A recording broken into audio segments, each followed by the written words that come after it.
hear the terms healing, reparenting, etc., but what does that look like in practice? Okay, I love this so question, man. I did an inner child healing course, and it was 8 weeks long. And this is where I was first introduced to this reparenting. I've mentioned it before on the podcast, but Dr. Joe Dispenza talks about how we have neural pathways from trauma or from whatever happened, and that they were really set in place between the ages of 0 and 7. So with that is when we get in these positions where we're triggered and we have our trauma come back up, we behave like we did from 0 to 7, which is usually not very wonderful. And learning to reparent in those moments of being able to identify what that inner child needs. And with me, I get very sad and I feel very abandoned. And that's just where I go. And I know that.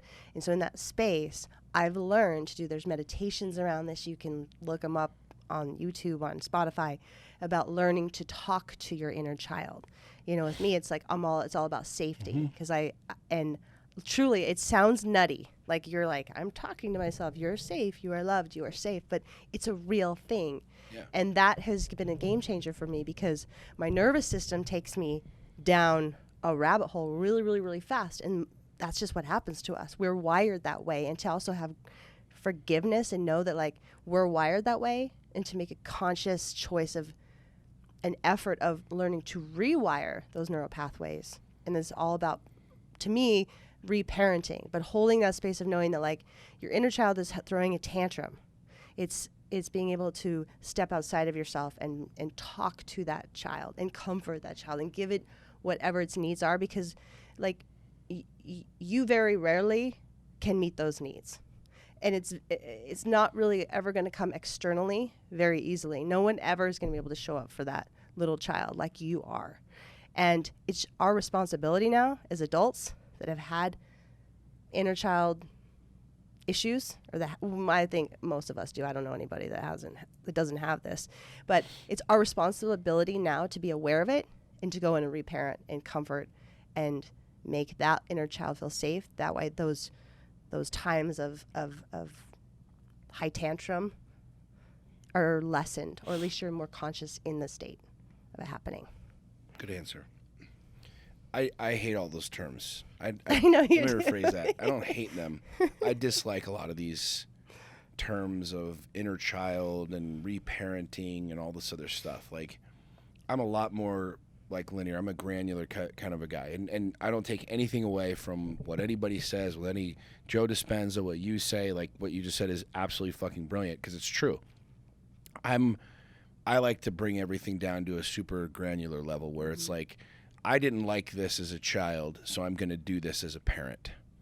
Like, I didn't appreciate this or feel connected to my father when he was this way, so I'm going to do it this way. Like, I had a father that was emotionally disconnected, who would literally not talk to me for weeks because he just had severe bipolar issues and the whole thing.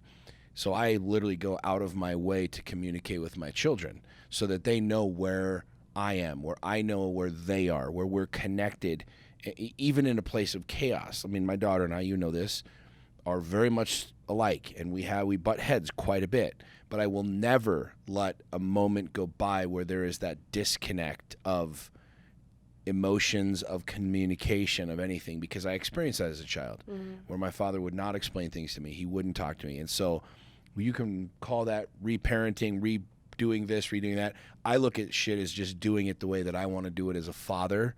And yeah, I have the stories inside and this and the other, but to me, in order for me to rewrite shit, I just do shit differently, plain and simple. Like, I want to be more of a father than my father was. I want to be more connected to my children than I was connected to my father. And I have a blueprint of what that looks like. I know exactly what it looked like to not be connected to my father. And so I'm going to literally rewrite the entire fucking thing so that I'm connected to my children. So I have a question for you, though. Okay. So take out the term parenting, When you're in a space where you're triggered, how do you, what does the internal dialogue look like to turn, because that's what it is. It's like, what you said is genius, because I'm the... I want you to share it with these guys from a male's perspective. Correct. I'm the smartest motherfucker that I know. So why would I not want to talk to myself, right? I'm the coolest freaking cat that I know. So why wouldn't I want to talk to myself? I fully believe in that. Like I've gotten to a place where through, experiences and meditation and plant medicine and a lot of these tools that I've been using over the last couple of years to really get to know who the fuck I am. Like I've gotten to a place now where I realize I can self-coach. Like I know when I'm triggered. I know when I'm being emotional. I know that when you say something to me and I have this feeling inside, I know where my body or my mind want to go, but I have the ability to coach myself to say no, because if you go here, you'll get this result, but you really want this result, so here's where you need to go. I have that ability to do that, and I think most people we hear, oh, I just see red. Well, that's because you're a fucking idiot and you haven't done any work on yourselves. I see red all the time, but guess what? I don't ever go to the red. I go to someplace else because when I quote-unquote see red, I don't get the desired result that I want. And so, yeah, I'm always talking to myself. I'm always coaching myself. I get triggered. I know how to help myself. I know how to coach myself. I know how to get out of situations, which is why I think our relationship works so fucking well, because we have the ability to communicate that, number one. But number two, we're not playing scarcity anymore. You're not in a place like, oh, shit, Sean's upset, so Sean needs to go for a drive and have a cigar. Oh, crap, he's going to go fuck a bunch of hookers and he's going to leave me, and that's going to be the end of my world, which is where a lot of people are because they're fucking insecure. They haven't done any work on themselves, right? And they truly are in a place of abandonment and daddy issues and da-da-da-da-da-da. You're in a state where I can say, I'm fucking pissed right now. I'm going to go coach myself. I'm going to go screw my head on right. I'm going to come back. We're going to have some tacos and some great sex tonight. And that's exactly what happens. And so I don't know that I truly understand a lot of the terms that people have. And I think that's, we hear a lot of these things, like you hear narcissism all the time. Well, you and I both know that without a victim, there would never be any narcissist. So, we hear a lot of these terms thrown out generically by people that I don't know really understand them or know them, but I know that people know like what these feelings and these emotions are. Sure. And fellas, my communication, my advice to you, if you give a fuck about it, is to handle your own shit, right? If you were abandoned by your father, then don't abandon your children, right? If you had don't abandon yourself. Severe issues like with not feeling like shit as a child, then do things today that help build up your confidence and your self-esteem. That's how you quote unquote reparent. Now, this is the reason I don't like the word reparent, because I've never been a parent before. I don't know how to be a parent. I'm learning literally every single day how to be a parent. So how do I reparent anything? I'm literally learning something new every single day, and the only way that I know how to parent is how I parent. I know how I was parented. I know how my father was, but I've only been a dad one time, right? I got 3 kids that this is my first experience and my only experience at being a parent. Yeah. So how do I reparent? I don't know, because I'm doing it the way that I know now. What I love about the conversation is I know what I experienced before. I know it's like being a coach, right? If you I had like a coach, that you're calling it a coach because that makes sense to you, and Right. reparenting makes sense to me. They're buzzwords, I get and it. I buzzwords know. make it, as you know, it makes Yeah. things easy to identify, straight to the point. Right. People are like, oh, yeah, but I think a lot of people too, they also have a lot of misconceptions and a lot of really weird connotations towards some of these words. And so men might be hearing this reparenting. Oh, there's one of those hippy dippy rub crystals on your nipples fucking words again. And I heard that in therapy one time. No, dude, what I'm talking about, fellas, if you're a father, like you've never been a father before. This is your first time being a father. Maybe you got 5 kids. You're not a father 5 different times. You're a father one fucking time, and this is your tribe. These are your people. This is your deal, right? Like, you don't reparent. How do you reparent? You only know how to be a parent one time. What you have, though, is an experience of how you were parented. If it was good, take the good from it. Use the good from it. If it wasn't good, don't do that shit. Do something different, which then means you have to learn how to do those things. So you have to learn how to be that person. You have to learn how to be the father that communicates. You have to learn how to do these things. And that ain't hippy dippy. Like, right? Like if your dad was an abusive asshole, you have to learn how to not be an abusive asshole. If your father didn't communicate with you, like mine didn't communicate with me, you're going to have to learn how to communicate with your children, which is something that you can't put on your children, and you can't blame your fucking daddy for it. It's 100% on you to learn these skill sets to adapt to this new reality and become this new reality. Does that make sense?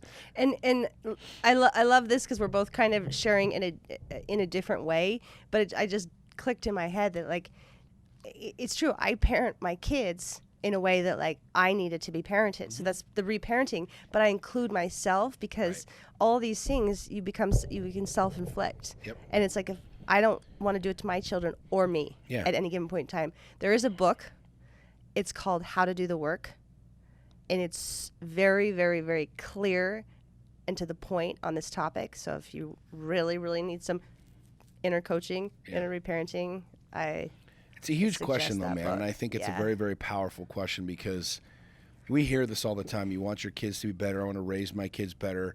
But a lot of times out there, people are literally rerunning the same story that they've been doing. They just label it different. We see it differently. Mm-hmm. We think we're different, but we're not that different. I mean, generational experiences are very, very real, right? And if your parent, I'm going to use money for an example. If we can use anything from weight to, if your parents were both fat and you're fat, you can blame it on your genetics and blame it on your parents, or you can look at it and say, well, I'm as undisciplined as my parents were. And chances are, if you break shit down to the common denominator, you're just as fucking undisciplined as your parents are. Because there's a lot of people that can break that chain and break that mold by simply doing something different, right? Yeah. But we blame it on my genetics, my mommy, my daddy, and deeply rooted inside of that, you're no fucking different than your parents. Mm-hmm. Same thing with money. My parents were broke, and so you're broke, and you have this. It's that you have the same literal DNA, the same literal programming that your parents had. You probably think about money the same way. You probably treat it the same way, and so it's on you to literally learn something new, to expand your skill set, to expand your knowledge. Like, I can't blame being a shitty dad on my father because I have a chance to be something completely fucking new. And so a lot of you listening that look at how you are as a parent and you look at how your parents are as a parent, I bet you're probably very similar in a lot of cases. There's a lot of you that aren't. I'm not making a general blanket statement, which I guess I kind of am, but whatever. You understand what I'm saying. But the truth is, like, a lot of people curse their parents for being shitty parents when the actual reality is you cursing your parents exactly what your fucking parents did to their parents. Yeah, it is. It's generational thing. I've taken it on. It's my responsibility 100%. To break that. Period. Which is why reparenting is such a weird thing for me because I only know one way, and it's the way that I'm doing it right now. And I am a huge advocate for me being a different man today than I was yesterday, which means I'm going to be a different father, which means I'm going to be a different lover, which means I'm going to be a different CEO, a different business owner, a different everything today. And that's on me, period, end of story. And I want my final thought to be is look at your parents, look at whoever your guardians were and see through it. See through why whatever trauma happened, why whatever, however they didn't show up for you, and find the empathy of why they are that way and forgive them because none of us came with an instruction guide. I tell my kids, I'm like, I am a good mom, but I'm not the best mom, but I'm a damn good one. None of us came with instruction guides. And the best thing I've ever done for my own healing, is I've forgiven my parents for being who they were when I was where I was, when I was little, and knowing that it's, and knowing also like I have overweight people in my family. Yeah. And it is my responsibility to have a healthy body, to not carry on, the diseases of obesity and model something different for my children. It is our responsibility to break cycles. Yep. As they run rampant in families. I think that's why you and I get along so well. Is I had that epiphany years ago about my father, and I had this just big explosion in my brain where I realized my dad literally raised me the best he knew how to raise me. Yeah. Now you can sit in a place of judgment all you want, mom and dad, and guy, girl listening to this right now, go, well, they should have known. Fuck you. No. You're so off base. You should have. No. My father raised me the best that he knew how. And I know different. Doesn't make him bad, doesn't make me good, and none of that bullshit. My dad did the best that he knew how with the skill set and the tools that he had at that period of time in his life. and I consider myself a good man, and I have different tools, and I continue to learn different tools. And so I'm building a new parent, the only parent that I've ever known, which is me. And that's how I look at it. But I think that that's a massive takeaway for human beings. If you're holding on to grudges, you're holding on to anger, you're holding on to resentment towards your parents, your mom and dad did literally the best that they knew with what they had. Yes. They did the very best that they could with what they had. And if you say, but, that's on you. That's 100% on you. Your mom and dad did the best that they knew how. Yeah, and even if they're still toxic, you don't have to, like we Yeah. started the podcast off with, you don't Yeah. have to spend time with them. Just love them, move on with your life, do Yeah. your thing, live your best life.